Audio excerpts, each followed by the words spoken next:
Cleetus McFarland stood inside his race truck at Michigan International Speedway, ready for something no driver had ever done before. He was the Grand Marshal and the driver at the same time. He honored two NASCAR legends, and fans loved it. Then they noticed something missing. One name was left out, a name that should have been first on the list. Why did Cleetus skip it? It all started on June 3, 2026. Michigan International Speedway made a big announcement. Cleetus McFarland, the YouTube star with millions of fans, would be the Grand Marshal for the DQS Solutions and staffing 250. That is a truck series race. But there was a twist. Cleetus was not just there to watch. He was also racing in the number 4 Chevrolet for Nice Motorsports. This was only his second truck series start of the year, after his debut at Daytona. Outside of the truck series, Cleetus had been busy all year. He raced in the NASCAR O'Reilly Auto Parts Series at Nashville the week before Michigan and finished 35th. Earlier in the year, he finished 32nd at Rockingham in that same series. His best results so far had come in the ARCA Menard Series.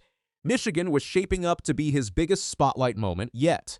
The track president was thrilled about the news. He called Cleetus a natural-born entertainer and said he was one of the biggest names in racing right now.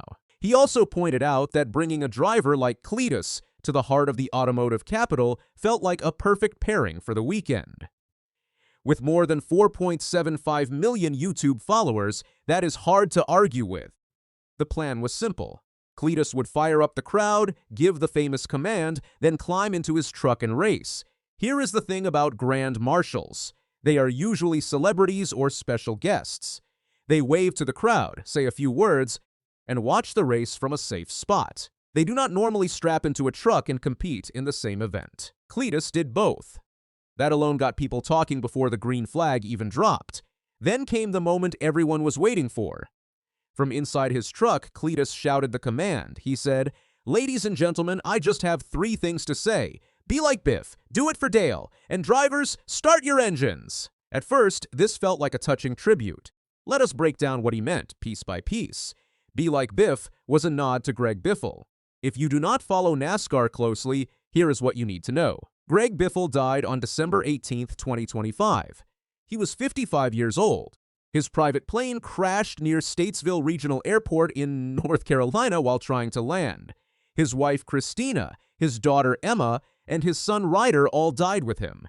3 other people on board also lost their lives, making 7 deaths total. Investigators later found that cockpit instruments failed just minutes after takeoff. The altitude indicator and other key instruments on one side of the plane stopped working correctly. The pilot tried to turn back to the airport, but the plane crashed short of the runway.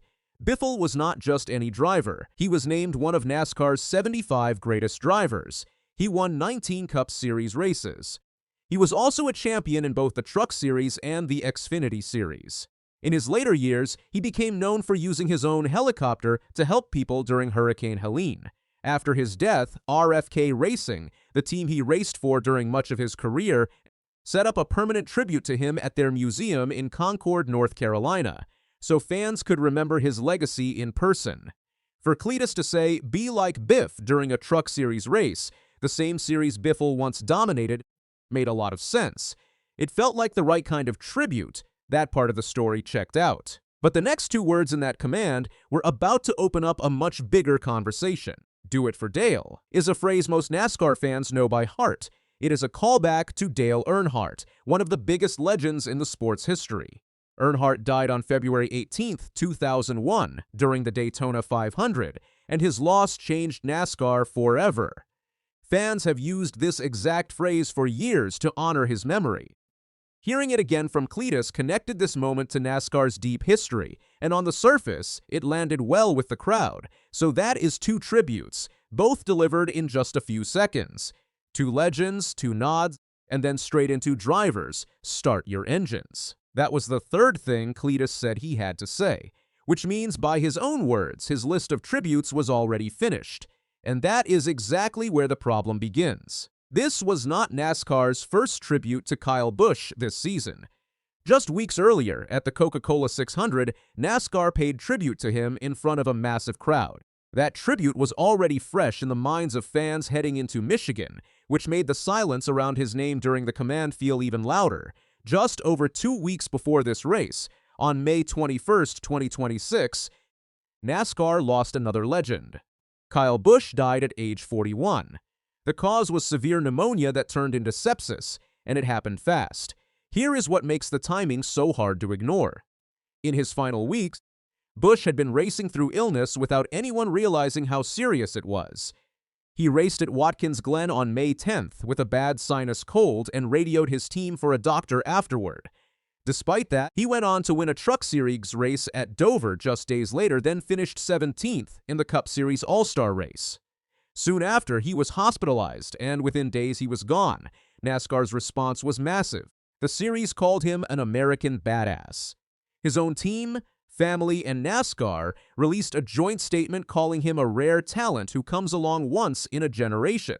Richard Childress Racing temporarily retired his number 8 car until his young son Brexton is old enough to race it himself. Every car in the next Cup Series race carried a small number 8 in his memory. Now think about what Kyle Busch meant specifically to the Truck Series, the exact series Cleetus was racing in that day. Busch holds the all-time win record in the Truck Series, with 69 career wins. Nobody else is even close. Across all 3 national NASCAR series combined, he has 234 wins, more than any driver in history. He also won 2 Cup Series championships, in 2015 and 2019. And here is the detail that changed everything. This Michigan race, the DQS Solutions and Staffing 250, was the very first Truck Series race held since Kyle Busch passed away. Ride that again. The series where Kyle Busch owns the all-time record book. The first race in that series after his death. And Cleetus McFarland, microphone in hand from inside his own truck, had 3 things to say. 2 were tributes. The third was the start of the race. Kyle Busch's name did not come up at all. Fans noticed within minutes. On social media, the reaction was swift and direct. One fan wrote that it sat wrong with them, knowing Kyle Busch had been left out completely.